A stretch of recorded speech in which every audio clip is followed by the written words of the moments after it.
నమో తస్స భగవతో అర్హతో సమ్మా సంబుద్ధస్స. ఈరోజు మనం సుత్తని పాత్రలోని కింశీల సుత్త గురించి చెప్పుకుందాం. ఈ సుత్తంలో ముఖ్యంగా ఎలాంటి శీలం, ఎలాంటి ఆచరణ, ఎలాంటి కర్మలను చక్కగా అభ్యసించే వ్యక్తి అర్హంతత్వాన్ని పొందుతాడో వివరించబడింది. ఇది సారిపుత్ర బంతే అడిగిన ప్రశ్నలకి భగవానుడు చెప్పిన సమాధానాలు దీంట్లో కనపడతాయి. దీనికి ఒక బ్యాక్గ్రౌండ్ స్టోరీ కూడా ఉంది. అదేంటంటే, ఒక శిష్యుడు ఉండేవాడు సారిపుత్ర బంతేకి. అంటే ఇది సారిపుత్ర బంతే తన కోసం అడిగింది కాదు, ఆ శిష్యుడి కోసం ఆ యువ రామనీరుడు అతనికి మార్గనిర్దేశం చేయడం కోసం అడిగిన ప్రశ్న భగవానుడి. సద్దే విహారిక అని కూడా అంటారు ఈ శిష్యుడిని. అతను పూర్వాశ్రమంలో అంటే భిక్షు కాకముందు సారిపుత్ర బంతే తండ్రికి స్నేహితుడి కుమారుడు. అతను చాలా సంపన్న కుటుంబం నుంచి వచ్చాడు. అపారమైన సంపదను, సుఖభోగాలను త్యజించి సారిపుత్ర బంతే దగ్గర ఈ ప్రవజ్య తీసుకున్నాడు. ప్రవజ్య అంటే భిక్షు అవ్వకముందు ఇచ్చే దీక్షనే ప్రవజ్య అంటారు. శ్రామణీరగా ఉండటం, ఆ తర్వాత భిక్షు ఉపసంపద ఇస్తారు. అప్పటి నుంచి భిక్షు సంఘంలోకి అనుమతి ఉంటుంది. పూర్తి వినయ నియమాలను పాటించే వాడిని భిక్షు అంటారు. కేవలం 10 శీలాలను పాటిస్తూ 75 సేకియ ధమ్మాలు అంటారు, అంటే నేర్చుకోదగిన ధమ్మాలు. అవి పాటించినట్లయితే అతను శ్రామణీరగానే ఉన్నట్టుగా, ఇంకా భిక్షు సంఘంలోకి పూర్తిగా తీసుకోబడలేదు. అయితే అతను భిక్షువుగా మారినప్పటి నుంచి ఆ యువకుడు ధమ్మం యొక్క ఆచరణలో, ముఖ్యంగా శీలం విషయంలో, అంటే ఆ ప్రవర్తన విషయంలో ఎక్కడో ఇబ్బంది పడుతూ ఉన్నాడు, లేదా సరైన పురోగతి సాధించలేకపోతున్నాడు. అతనికి ఏది సరైన ప్రవర్తన, ఏది అత్యున్నత లక్ష్యానికి దారితీస్తుంది అనే విషయంలో స్పష్టత లోపించింది. అప్పుడు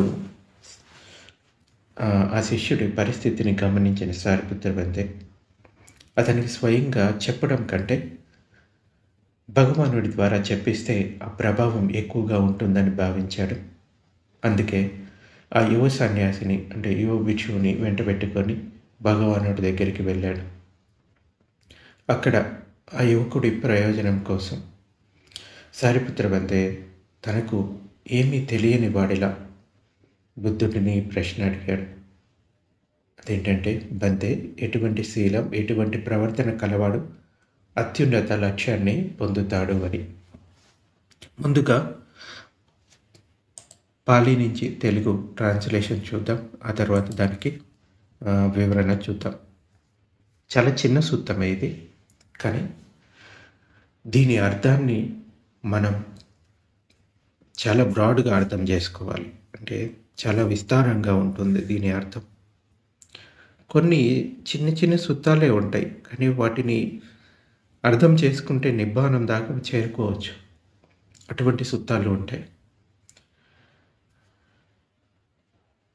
ఏ శీలం వల్ల, ఏ ఆచరణ వల్ల, ఏ కర్మలను, అంటే ఏ పనులను చేయడం వల్ల నరుడు సుస్థిరుడవుతాడు, ఉత్తమ లక్ష్యాన్ని పొందుతాడు అని ప్రశ్న అడుగుతాడు సారిపుత్ర బంతే. భగవానుడు చెప్తాడు, వృద్ధులను గౌరవించాలి, అసూయపరుడు కారాదు, గురువులను దర్శించే సరైన సమయం ఏదో తెలుసుకొని వారు చెప్పే ధమ్మ ఉపన్యాసాలను, సుభాషితాలను గౌరవంతో వినాలి. ఇక్కడ వృద్ధులు అంటే అతడి కంటే ఎక్కువ జ్ఞానం కలవారు, భిక్షువులలో సీనియర్స్ అన్నమాట. సమాధిలో అతడి కంటే ఎక్కువ కౌశల్యం కలిగిన వారు, మార్గం గురించి ఎక్కువగా తెలిసిన వారు అని అర్థం చేసుకోవాలి. వృద్ధులు అంటే కేవలం వయసులో పండిన వారు కాదు, ముసలివారు కాదు. ఇంకా గురువుని దర్శించే సరైన సమయం ఏదంటే, మోహం ఇంకా విముఖత, రాగాలలో మునిగిపోయి అతని మనసులో ఇటువంటి విషయాలు ఉన్నప్పుడు కాదు. మనకి మహాకాత్యాయన మధ్య ఒక చోట చెప్తాడు, గౌరవనీయుడైన భిక్షువును దర్శించే సమయం ఒకడు పంచ నివారణాలను జయించాలనుకున్నప్పుడు, లేదా ఒకడు తన మనోమాలిన్యాలను అంతం పలకాలి అని కేంద్రీకరించుకోవడానికి తగు సమయం తగు విషయం లభించినప్పుడు అప్పుడు గురువుని దర్శించవచ్చు. ఇంకా ధమ్మంలో ఆనందించేవాడు కావాలి. సకాలంలో గురువుల దగ్గరికి వెళ్ళాలి. మంకుతనాన్ని వదిలి వినమ్రుడై విధేయతతో ఉత్తమ అర్థాన్ని, ధమ్మాన్ని, సంయమనాన్ని, ఈ బ్రహ్మచర్యాన్ని పవిత్ర జీవితాన్ని గుర్తుపెట్టుకొని అనుసరించాలి. ఇంకా ధమ్మంలో ఆనందించేవాడే కావాలి. ధమ్మంలో ప్రీతి చెందేవాడు కావాలి. ధమ్మంలో స్థిరంగా పాదుకోవాలి తనని తను.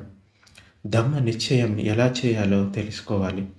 ధమ్మాన్ని కలుషితం చేసే ఎటువంటి వాదాల్ని లేవనెత్తకుండాలి. సుభాషితాలను పలుకుతూనే కాలాన్ని గడపాలి. ఇక్కడ ధమ్మాన్ని కలుషితం చేసే వాదాలు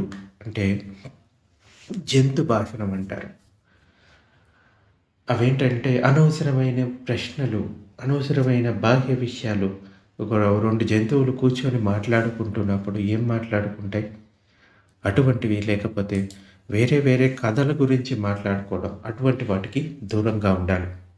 ఒక ఇద్దరు మాట్లాడుకునేటప్పుడు నవ్వులాట, వ్యర్థపు మాటలు, ఏడుపు పరిదేవనం అంటారు, మాలిన్యం, ఇంకా మోసం, కుహూనత దొంగ వేషం, లోభం, దర్పం, పరుషత, వంచన,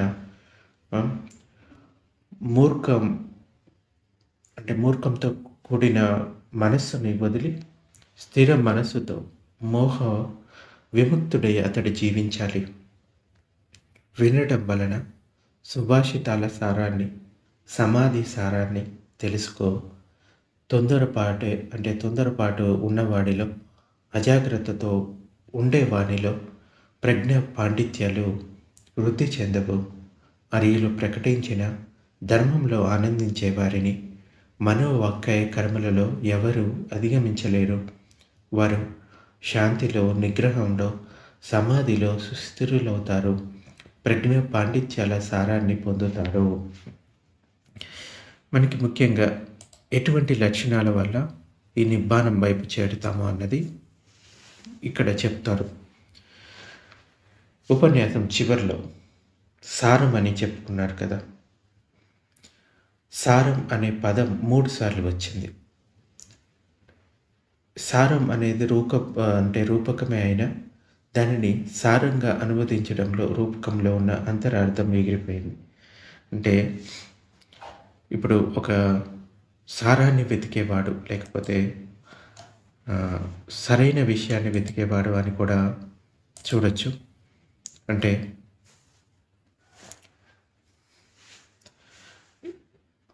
ఒక మంచి నిబ్బానాన్ని పొందాలి అనుకునేవాడు ఇటువంటి విషయాలను పొందాలి అనేది ఈ సూక్తం ముఖ్యంగా చెప్తూ ఉంది.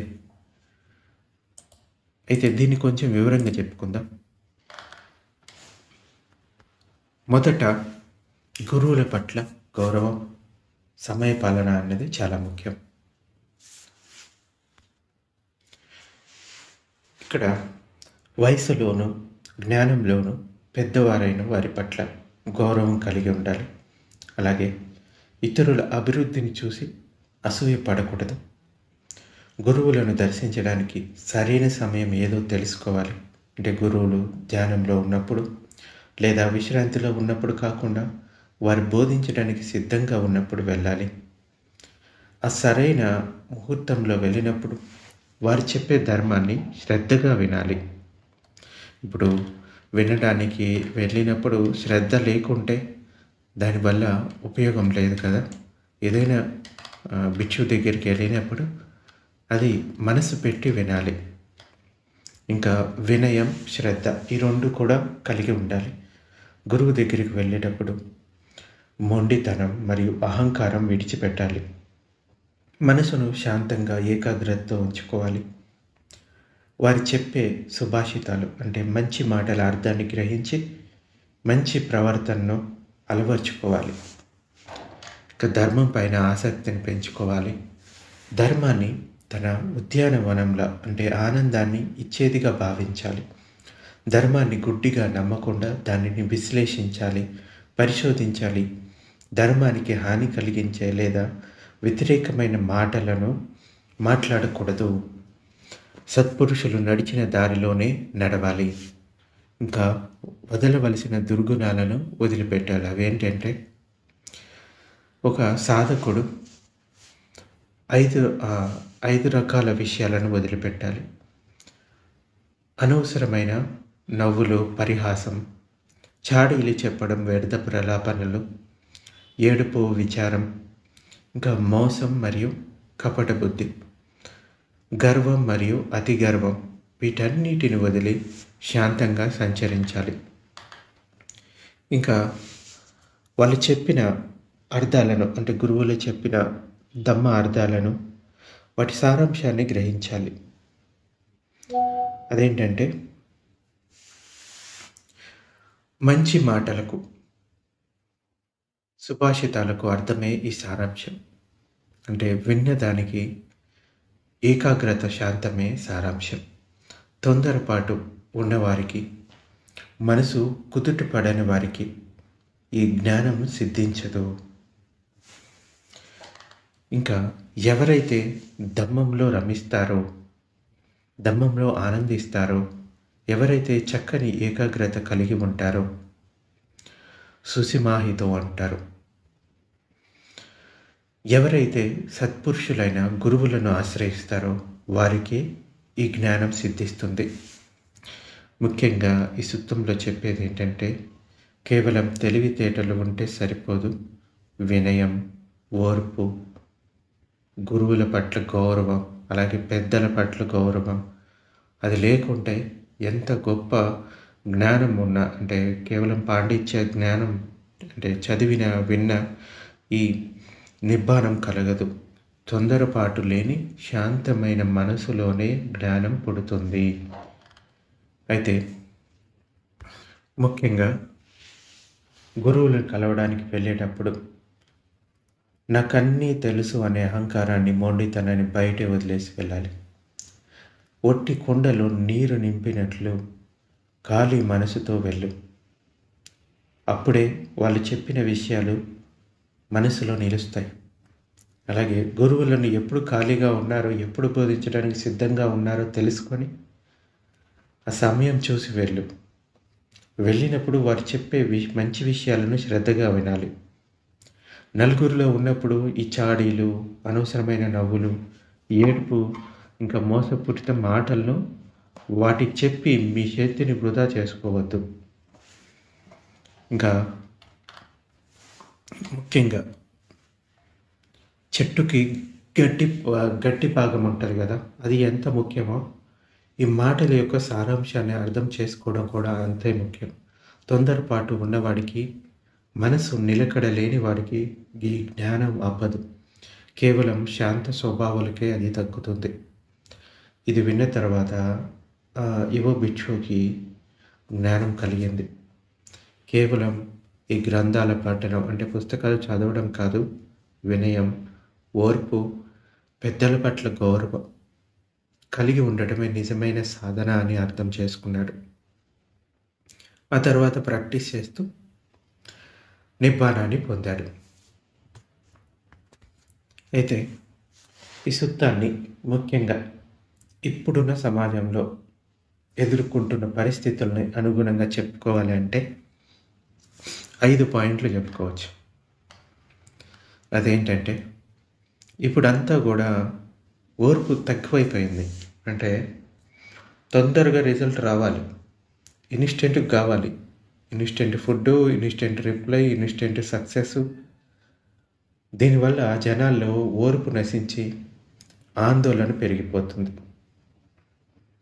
ఏదైనా ఒక విషయాన్ని చేస్తూ ఉన్నామంటే దాని ఫలితం వచ్చేంత వరకు వేచి ఉండాలి. ఈ తొందరపాటు ఉన్నవాడికి జ్ఞానం రాదు. అంతా హడావుడి చేస్తాడు కదా! అటువంటి వాడికి. ఏదైనా విషయం పూర్తిగా అర్థం చేసుకోవాలంటే నిలకడగా ఉండాలి. అది కెరీర్‌లో గానీ, లేకపోతే సాధనలో గానీ, ముందుకెళ్ళాలంటే షార్ట్‌కట్ వెతకకుండా ఆ సబ్జెక్ట్ ఏదైతే ఉందో దాన్ని లోతుగా నేర్చుకోవాలని ఈ సుత్త చెప్తుంది. మనం నేర్చుకుంటూ పోతే దాని ఫలితాలు అవి ఇస్తూ పోతాయి. అంతేగాని ఈ ఇన్‌స్టెంట్‌గా అన్నీ కావాలి అంటే ఇప్పుడు ఉదాహరణకి కొందరు ఒక విపశ్యన కోర్స్ చేస్తారు. లేకపోతే 10 రోజులు సాధన చేస్తారు. లేకపోతే ఒక నెల రోజులు ప్రాక్టీస్ చేసిన తర్వాత, ఓహ్! నేను ఇంకా నిబ్బానాన్ని పొందలేదా? ఇలా నెల రోజులు సరిపోదు. మన లోపల దాక్కొని ఉన్న చాలా భయంకరమైన అలవాట్లు ఉన్నాయి. వాటిని పోగొట్టడానికి సంవత్సరాలు పట్టొచ్చు. లేకపోతే కొన్నిసార్లు జన్మలు కూడా పట్టొచ్చు. అంచేత ఓర్పుతోటి ఉన్నప్పుడే ఆ సాధనలో ముందుకెళ్ళగలుగుతాం. అంతేగాని ఇన్ని గంటలు ప్రాక్టీస్ చేస్తున్నాను. నేను ఇంకా నిబ్బానాన్ని పొందానా? లేకపోతే శ్రోతాపన్న అయ్యానా? సగదాగామి అయ్యానా? అనాగామి అయ్యానా? మీరు చేస్తూ పోవాలి. ఆ రిజల్ట్ వచ్చే టైంకి వస్తాయి. అంచేత ఓపిక అన్నది చాలా ముఖ్యం. ఈ ప్రస్తుతం ఇప్పుడున్న ఆహ్, అంటే సొసైటీలో ఇది చాలా లోపించిందనమాట ఓర్పు. రెండో పాయింటు అహంకారం. దానికి ముఖ్యంగా అంటే నేర్చుకోవడానికి అహంకారం ఎక్కువైపోయింది. ఈ వెబ్‌సైట్‌లో లేకపోతే ఏఐ ద్వారానో నేర్చుకొని అంటే వీటి పుణ్యమా అని అందరికీ అన్ని విషయాలు తెలుసు అనే భావన పెరిగిపోయింది. దీనివల్ల ఎవరైనా ఏదైనా చెప్తూ ఉంటే వినడానికి ఇష్టపడరు. నాకు తెలుసులే అని అహంకారం. ఇప్పుడు గురువు దగ్గరికి వెళ్ళేటప్పుడు కూడా ఇవన్నీ విషయాలు నాకు తెలుసు. ఇవి వాళ్ళని ఆ విషయాల్ని బంధించేస్తాయన్నమాట. కొత్త విషయాలు నేర్చుకోవడానికి ఉత్సాహం చూపించవు. అన్నీ తెలుసు అనే భావన వాళ్ళని అక్కడే ఆపేస్తాయి. అలాగే గురువు దగ్గరికి వెళ్ళేటప్పుడు మొండితనం, అహంకారం వదిలివేయాలి. దీన్నే ఇప్పుడు ఓపెన్ మైండ్ సెట్ అని కూడా అంటారు. మనం ఎంత ఎదిగినా వినయంగా ఉండే కొత్త విషయాలను నేర్చుకోగలుగుతాం. ఆ వినయం లోపించిందంటే నాకన్నీ తెలుసు అనే విషయం మనసులో వచ్చిందంటే కొత్త విషయాలు నేర్చుకోలేం.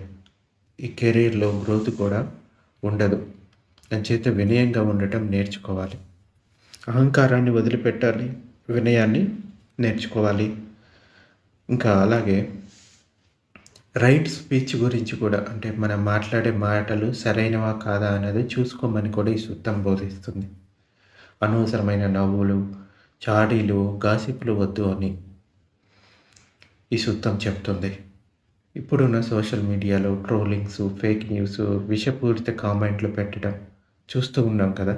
దీనివల్ల సమాజంలో ద్వేషం పెరిగిపోతూ ఉంటుంది. అంటే మనం మాట్లాడే మాట, ప్రతి కామెంటు ఎదుటి వారికి ఉపయోగపడేలాగా ఉండాలి. అంతే తప్ప వాళ్ళని బాధించేలాగా ఉండకూడదు. అనవసరమైన గాసిప్స్‌కి దూరంగా ఉంటే మానసిక ప్రశాంతత దక్కుతుంది. ఇది మనం నేర్చుకోవాల్సిన విషయం ఈ సూత్రం నుంచి. అలాగే వినడం అనేది ఒక కళ. ఎవరైనా ఏదైనా చెప్తూ ఉన్నారంటే ఫస్ట్ వినాలి సహనంతోటి. ఈ రోజుల్లో మనం అవతలి వారి మాట వినడం లేదు. కేవలం సమాధానం చెప్పడానికే ఎదురు చూస్తూ ఉంటాం. అంటే మొబైల్ చూస్తూ మాట్లాడడం వల్ల బంధాలు బలహీనపడతాయి. దానికి పరిష్కారం ఏంటంటే ఎదుటి వాళ్ళు చెప్పేది శ్రద్ధగా వినాలి.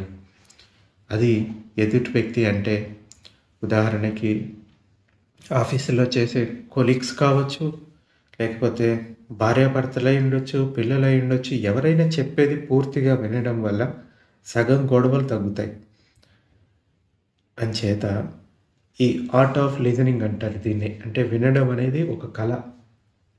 దీన్ని మన జీవితంలో తెచ్చుకుంటే సగం సమస్యలు పోతాయి. ఓర్పుతో వినడం నేర్చుకోవాలి. అయితే చివరిగా ఈ సూత్రం నుంచి మనం నేర్చుకోవాల్సిన విషయం ఏంటంటే పెద్దలను గౌరవించడం. పెద్దలను అంటే ఈ గుణాలు ఉన్న వ్యక్తులని తరాల అంతరం అంటే ఈ జనరేషన్ గ్యాప్స్ వల్ల యువత పెద్దల అనుభవాన్ని చిన్నచూపు చూస్తూ ఉన్నారు. టెక్నాలజీ తెలియకపోవచ్చు కానీ జీవితం గురించి ఆ పెద్దవాళ్ళకి తెలిసినంతగా ఈ గూగుల్‌కు తెలియదు. అసూయ లేకుండా పెద్దల అనుభవాన్ని గౌరవించి వారి నుంచి నేర్చుకోవాలి. ఈ టెక్నాలజీకి పెద్దల అనుభవం తోడైతే విజయం ఇంకా సులభమవుతుంది. నాకన్నీ తెలుసు అనేది అహంకారాన్ని పెంచుతుంది. ఓకే. నేను ఇంకా వాళ్ళ దగ్గరికి వెళ్ళి నేర్చుకుంటాను. ఏమో ఈ విషయం ఏ విధంగా నాకు ఉపయోగపడుతుందో. నేను ఆలోచించే ధోరణి మారిపోవచ్చు. నా అలవాట్లు మారిపోవచ్చు. నా మనశ్శాంతికి అవి ఉపయోగపడొచ్చు. అంచేత వినయం, విధేయత పెంపొందించుకోవాలి. అహంకారాన్ని వదిలిపెట్టాలి. ముఖ్యంగా ఈ సుత్తం ఒక లైఫ్ స్కిల్స్ నేర్చుకోవడానికి ఉపయోగపడుతుంది. పర్సనాలిటీ డెవలప్మెంట్‌కి ఒక పాఠం లాంటిదనమాట. ఇది మనకి వినయం, ఓర్పు, మంచి ప్రవర్తన ఇంకా ఒత్తిడి లేని జీవితాన్ని ఇస్తుంది. ఈ సుత్తాన్ని గనక మనం పాటించినట్లయితే. ఈ సుత్తాన్ని చెప్పిన తర్వాత నాకు ఒక ఐడియా వచ్చింది. యాక్చువల్‌గా ఒక సుత్తాన్ని ఒక కథ రూపంలో ఎందుకు చెప్పకూడదు? ఇప్పుడు సొసైటీకి ఇంకా అది బాగా ఉపయోగపడుతుంది కదా అని. అంచేత దీన్ని ఒక కథ రూపంలో చెప్తాను వినండి. ఒక యువకుడు ఉన్నాడు. ఫర్ ఎగ్జాంపుల్ అతని పేరు so and so. So and so ఎందుకు? రవి అని తీసుకుందాం. ఆ రవి అనే యువకుడిని పెట్టుకొని ఈ సుత్తాన్ని ఎలా అన్వయించుకోవాలి? ముఖ్యంగా మొదటిది తొందరపాటు నుంచి తృప్తి వైపుకి వెళ్ళడం. ఆ రవి అని ఒక తెలివైన యువకుడు ఉన్నాడు. అతనికి ఒక కొత్త నైపుణ్యం కావాలి. ఉదాహరణకి సంగీతం తీసుకుందాం. సంగీతం అంటే అతనికి చాలా ఇష్టం. గొప్ప ఒక సంగీత విద్వాంసుడు కావాలన్నది అతని కోరిక. అందుకే నగరంలో ఒక ప్రసిద్ధమైన గురువు దగ్గరికి వెళ్ళాడు. ఆ గురువు పేరు సో అండ్ సో శాస్త్రి అనుకుందాం. ఆ శాస్త్రి దగ్గర గురువుని అంటే సంగీతం నేర్చుకోవడానికి చేరాడు. అయితే రవికి తెలివి ఉంది కానీ ఓర్పు లేదు. ఈ కింశీల సూత్రంలో చెప్పిన నియమాలకు విరుద్ధంగా ప్రవర్తించేవాడు. గురువుగారు సరిగమలు నేర్పిస్తూ ఉంటే రవికి బోరు కొట్టింది. గురువుగారు ఇవన్నీ నాకు వచ్చండి, నాకు పెద్ద పెద్ద రాగాలు నేర్పించండి, తొందరగా ఫేమస్ అయిపోవాలి అని అడిగేవాడు. అంటే తొందరపాటు ఉన్నవాడికి జ్ఞానం రాదు. అంచేత నేర్చుకోవాలి అంటే ఓపికతోటి ఉండాలి. అలాగే గురువుగారు ఏదైనా తప్పు సరిచేస్తే నాకు యూట్యూబ్లో వేరేలాగా చూపించారండి, మీకు తెలియదు అన్నట్లుగా అహంకారంతో చూసేవాడు. అంటే గురువు దగ్గరికి వెళ్ళినప్పుడు ఈ మొండితనము, గర్వం అంటే ఈ అహంకారం తెలుసు అనే భావన వదిలిపెట్టాలి. అలాగే గురువు గారు ధ్యానంలో ఉన్న, విశ్రాంతిలో ఉన్నా సరే రవి వెళ్ళి సందేహాలు అడిగి విసిగించేవాడు. అంటే సరైన సమయం తెలుసుకొని గురువుని కలవాలని ఇది నేర్పిస్తుంది. ఇంకా క్లాస్ అయిపోగానే బయటికి వచ్చి గురువు గారి గురించి, తోటి విద్యార్థుల గురించి వెటకారంగా మాట్లాడాడు. అంటే అనవసరమైన నవ్వులు, చాడీలు వదిలిపెట్టాలని ఇక్కడ చెప్తుంది. అంటే వాగుడుకాయ అంటారు కదా, అటువంటి స్వభావాన్ని వదిలిపెట్టాలి. ఇక 2 ఏళ్ళు గడిచాయి. ఆ రవి వేగంగా వాయించడం నేర్చుకున్నాడు ఆ వాయిద్యాన్ని. అతని సంగీతంలో జీవం లేదు, సోల్ మిస్ అయిపోయింది. ఒక పోటీలో పాల్గొన్నప్పుడు అతను వేగంగా వాయించాడు. కానీ శ్రోతలు ఎవరైతే వింటున్నారో వాళ్ళు ఎవరు మనసులో అతను చెప్పింది వెళ్ళలేకపోయింది. అందువల్ల అతను ఓడిపోయాడు. రవి తీవ్ర నిరాశలో కూరుకుపోయాడు. అంటే తన ఓటమికి కారణం వెతుకుతూ రవి ఒక భిక్షువుని కలిశాడు. ఆ భిక్షువు అతనికి ఈ కింశీల సూక్తం గురించి చెప్పాడు. రవి అంటే ముఖ్యంగా విద్యకు అంటే ఏదైనా నేర్చుకోవడానికి వినయం అంత ముఖ్యమని నేర్చుకున్నాడు. నువ్వు ఆకులను పట్టుకున్నావు కానీ కాండాన్ని వదిలేసావు. ఒక చెట్టు ఉందనుకోండి, దాని ఆకుల్ని పట్టుకుంటే ఏమీ ఉపయోగం లేదు కదా, సారం ఏంటి? దాని కాండమే. సో నిజమైన జ్ఞానాన్ని వదిలేసావు. ముఖ్యంగా ఆచరణ ముఖ్యం. వినయం అంటే ఈసారి ఆ రవి చెప్పులు బయటే విడిచిపెట్టి తన అహంకారాన్ని కూడా బయటే విడిచి లోపలికి వెళ్ళాడు. గురువుగారికి సాష్టాంగ నమస్కారం చేశాడు. అంటే ఎవరైనా గురువుని కలిసినప్పుడు తన లోపల ఉన్న అహంకారాన్ని వదిలిపెట్టి వినయాన్ని పెంపొందించుకోమని చెప్తుంది. ఇంకా శ్రద్ధగా వినడు. గురువుగారు చిన్న విషయాన్ని చెప్పిన అత్యంత శ్రద్ధగా వినడం మొదలుపెట్టాడు. ఇంకా వాదించడం మానేసి ఆచరించడం మొదలుపెట్టాడు. అంటే సహనాన్ని పెంచుకున్నాడు. అలాగే సరైన సమయాన్ని పాటించేవాడు. అంటే గురువుగారు ప్రశాంతంగా ఉన్నప్పుడు మాత్రమే వెళ్ళి, గురువుగారు ఇప్పుడు నాకు చెప్పడానికి మీకు వీలవుతుందా అని అడిగేవాడు. అలా అడిగిన తర్వాత నేర్చుకునేవాడు. ఇంకా తోటి విద్యార్థులను విమర్శించడం మానేసి మౌనంగా సాధన చేయడం మొదలుపెట్టాడు. కొన్ని నెలల్లోనే ఆ రవి సంగీతంలో అద్భుతమైన మార్పు వచ్చింది. అతని వాయిద్యం ఇప్పుడు కేవలం శబ్దం చేయడం లేదు, అది వినేవారి హృదయాలను తాకుతుంది. అతనిలో తొందరపాటు పోయి ఒక ప్రశాంతత వచ్చింది. సంగీతం అంటే వేగంగా వాయించడం కాదు, మనసులను లయం చేయడం. జ్ఞానం అంటే సమాచారం కాదు, అది ఒక సంస్కారం. అంచేత ముఖ్యంగా అంటే ఇక్కడ సంగీతం అనేది తీసుకున్నాను. ఇక్కడ ముఖ్యం సంగీతం కాదు, ఏదైనా ఒక విషయాన్ని నేర్చుకోవడానికి ఎటువంటి విషయాలు మన లోపల పెంపొందించుకోవాలనేది ఈ సూక్తం నేర్పిస్తుంది. ముఖ్యంగా ఏదో సమాచారాన్ని తెలుసుకోవడం కాదు, మన లోపల సంస్కారాన్ని పెంపొందించాలి. వినయము, విధేయత, ఈ గుణాలను పెంపొందించాలి. సో అంచేత ఈ సూక్తం మీ అందరికీ కూడా రోజువారీ జీవితంలో ఉపయోగపడుతుందని ఆశిస్తున్నా. ఇది ఈరోజు ప్రవచనం.